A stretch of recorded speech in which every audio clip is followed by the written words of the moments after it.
Gente, é com alegria que estamos recebendo aqui pessoalmente na nave mãe o Bispo Elcio, que há uma semana eu olhei ali e vi, cadê o título religioso de bispo?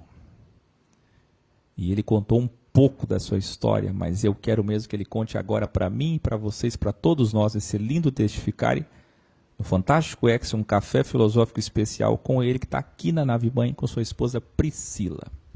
Então vamos colocar ele na tela aí. Bispo Elcio, que vou chamar já de ex-bispo, nem ex-bispo, agora é ex, é um sábio ex. Boa noite. Boa noite, professor, boa noite a todos.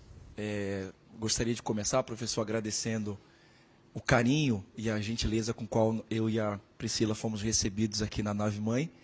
Já era um sonho, já estava ficando até antigo já, né? De vir aqui, conhecer todo mundo, conhecer a nave mãe, e realmente é uma experiência muito incrível. Vamos lá? Vamos lá. Agradecer a visita de vocês, o carinho. Aliás, eles vieram aqui, já nos encheram de presentes e nota-se, né, o carinho que eles têm em todas as atitudes deles desde que chegaram aqui. Vamos lá. Eu soube que você foi, me corrija se eu estiver errado, 16 anos pastor da Universal e 13 da Igreja Mundial. E por que eu coloquei no título aí, deixou milhões de reais, a possibilidade de ter uma vida como, né, privilegiada, para chegar nessa coerência verdade. Como que tudo isso aconteceu, a gente vai saber. Mas é isso mesmo? São 16 anos de Igreja Universal? Exatamente. E 13 de Mundial? De Mundial, exatamente. A vida inteira evangélico ou algum dia? Como é que foi? Como é que começou sua relação com o neopentecostalismo? Começou muito cedo, professor. Ali tinha 12, 13 anos. Eu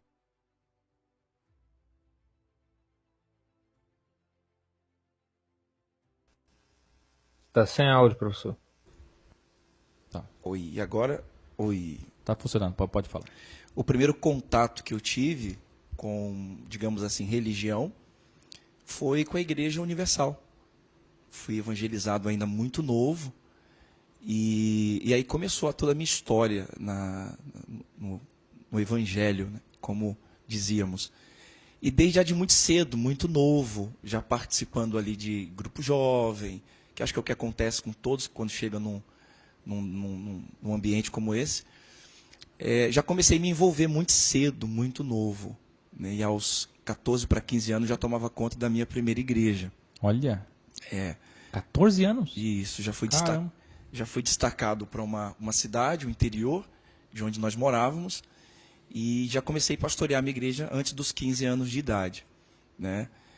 E ocorreu todo esse envolvimento. E o que me deixa assim hoje, né, muito tempo depois, intrigado, é o porquê o tempo passou tanto e o porquê eu não tinha a curiosidade de entender como que as coisas são, como que elas realmente são, como que funciona. Como eu comecei muito cedo, então era muito fácil ir dizendo sim para tudo, sem questionar. Sim, então vamos. Sim, então tá bom.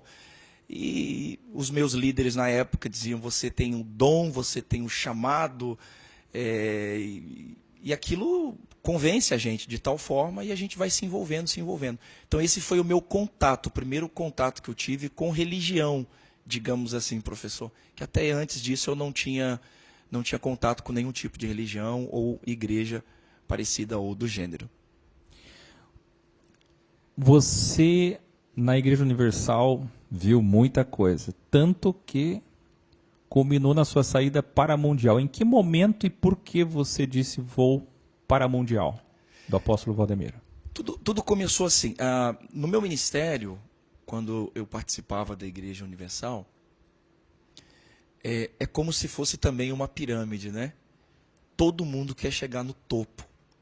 Todo mundo quer quer ser os líderes, ou quer ser como eles, né? E todo mundo começa de baixo, cargos, posições, e você começa a trabalhar muito, se envolver, se interessar, se dedicar naquilo que você está fazendo. E até que chegou num determinado momento, quando você está galgando posições na parte de cima da pirâmide, se eu posso dizer assim, é que você começa a enxergar como tudo funciona. Você começa a entender como tudo funciona. E aí é onde vem a responsabilidade. Eu me lembro muito bem, o professor e a todos que estão acompanhando, que eu desfrutava de um padrão de vida tão alto, tão alto, tão alto, que eu escandalizava comigo mesmo. Eu chegava em casa depois dos cultos, eu falava, para que tudo isso? Para que ter tudo isso? Para que usufruir de tudo isso? E aí foi onde começou o meu conflito. Isso na IURD, começou o meu conflito. Porque eu via que tinha pessoas muito simples, né, que dizimava, ofertava, participava. E às vezes pessoas que não tinham o que comer dentro de casa. E olhava para a minha própria vida e via o luxo que eu vivia, né? O que a igreja me proporcionava era desproporcional ao que as pessoas que estavam lá faziam, ofertavam ou participavam. Então, quando você chega no topo da pirâmide ou passa a fazer parte da elite, digamos assim, é que você consegue realmente entender como tudo funciona. E aquilo começou a me escandalizar. Aquilo começou a me chocar. E aí eu ia para a Bíblia e via, mas Jesus era tão simples. Mas por que eu tenho que ter um terno de 10 mil reais, 7 mil reais, uma gravata de 1.000 e poucos reais? Mas Jesus era tão simples. Só que você está tão envolvido com a visão do sistema, você está tão entregue àquilo, que você começa a achar que é normal. Você começa a achar que é normal sair para um restaurante, gastar num almoço 2 mil reais, 1.500 reais, você acha normal. E é tão normal para quem está vivendo isso, que as próprias pessoas que fazem os dízimos e as ofertas, elas desejam que você viva bem. Às vezes ela não vive bem, ela não tem o que comer. Mas muitas delas diziam, não, o meu bispo, o meu pastor tem que ter do bom e do melhor. Tem que andar no melhor carro, tem que vestir a melhor roupa, tem que morar na melhor casa. Sendo que ela mesma não mora. Ela mesma não desfruta disso. Então, esses conflitos começaram, né, realmente quando eu comecei a galgar posições mais altas, e você começa a usufruir do que o sistema, ou pelo menos essas igrejas neopentecostais, elas oferecem para aqueles que participam, né? Era um padrão de vida muito alto, um padrão de vida muito bom, a ponto de me chocar, de chegar em casa e me questionar, até mesmo olhando na Bíblia e dizer, isso aqui não bate, essa matemática ela não fecha. Não tem como ter tudo isso, para que ter tudo isso? Não bate, não fecha. E aí, começou, professor, os conflitos. E Sim.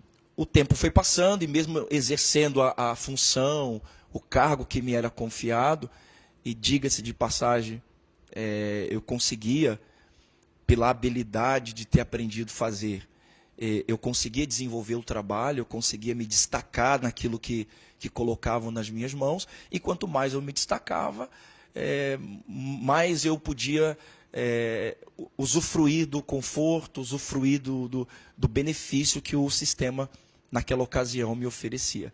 Mas foi nesses conflitos, por causa dessa situação, que eu resolvi sair da Igreja Universal. Cheguei para o meu líder na época e falei, olha, me desculpa, mas não tem coerência a vida que eu vivo com o que eu prego, com o que eu acreditava ser a Bíblia.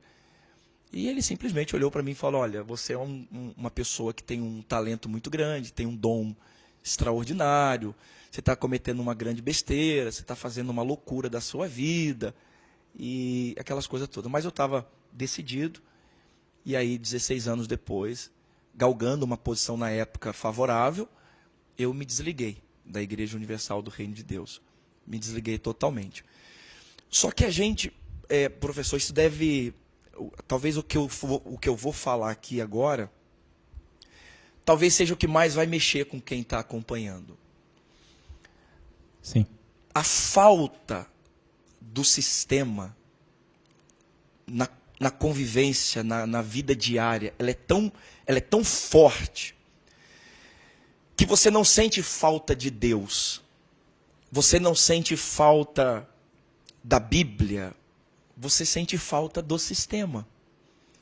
Você é doutrinado para aquilo. Imagina, eu comecei muito cedo, 12, 13 anos, 14 anos eu já estava tomando conta de igreja, já pastoreava pessoas. E 16 anos depois você abandona assim, da noite para o dia, larga tudo. Então o teu interior, ele é estranho isso. Ele grita, ele pede pelo sistema.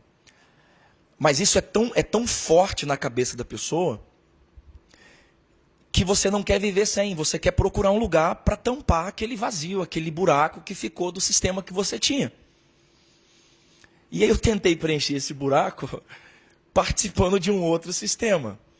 Eu tinha amigos que tinham ido para a Igreja Mundial na época e me falavam muito, olha, a Mundial é diferente, a Mundial você tem mais liberdade, você não tem aquela pressão toda, você pode viver uma vida mais tranquila, desenvolver o seu trabalho como pastor, como missionário, e ao mesmo tempo viver a própria vida. Eu falei, então é o que eu estou precisando, preciso do sistema, eu preciso me enquadrar novamente. O tempo passou, e aí comecei a minha trajetória na Igreja Mundial. Basicamente elas são parecidas, na verdade, em forma de sistema é muito parecido. Mesmo na Mundial você tendo um pouco mais de liberdade para fazer o seu trabalho, né? A Universal um pouco mais restrita, quer dizer, um pouco não, muito mais restrita. E tentei na Mundial preencher isso também. Eu precisava de um sistema, ser doutrinado, ser guiado por alguém, por alguma coisa. Porque até então acreditava que eu tinha um chamado. Aquele chamado que nós aprendemos no sistema, né? Você é uma pessoa diferenciada, você tem um talento, você tem, sabe? Que hoje a gente vê que na verdade, nós só fomos usados pelo sistema, para o sistema, para aquilo que o sistema queria extrair de cada um de nós. E aí, na Mundial, eu também galguei posições elevadas, comecei de baixo, comecei